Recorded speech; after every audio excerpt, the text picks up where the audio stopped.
yung apartment yun, 4 na pinto, hanggang 5 pinto yung apartment. Umakyat kami sa bubong para hindi na kumalat yung apoy. Medyo nagalangan lang kami kasi yung inapakan namin bubong, medyo nilalamok ng apoy. Super lakas ng usok na malakas din yung apoy.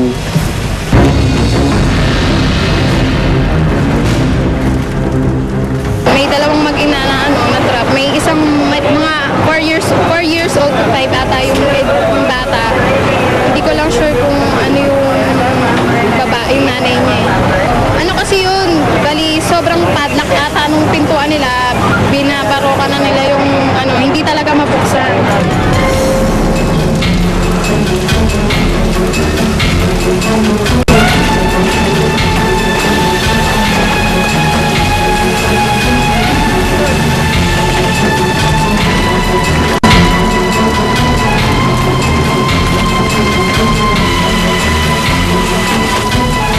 Alas 6 ng umaga, under control na yung apoy.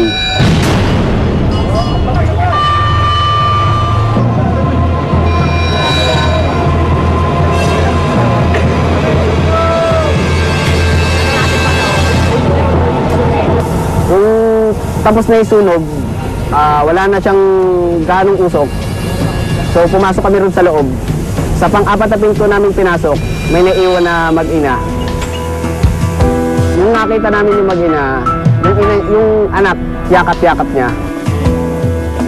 Walang nagsabi sa amin, wala kaming iniisip na may natrap sa loob. Pero kung nalaman namin na may tao doon, willing namin silang kunin.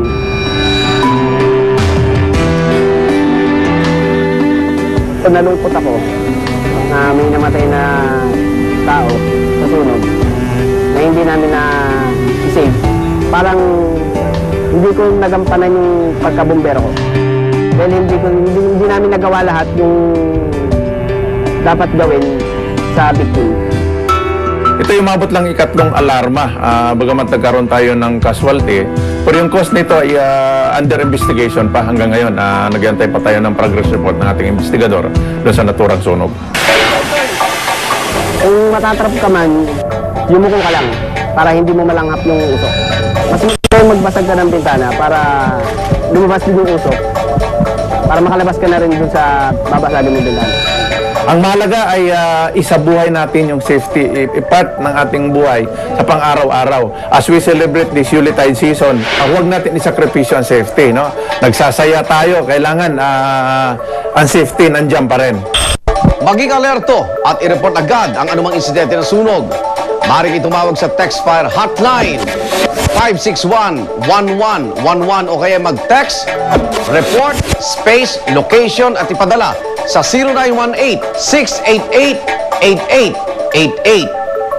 Ano lang po, stop nung stoplight, nakita ko nasa labas, yun, nagsusuntukan na. May mga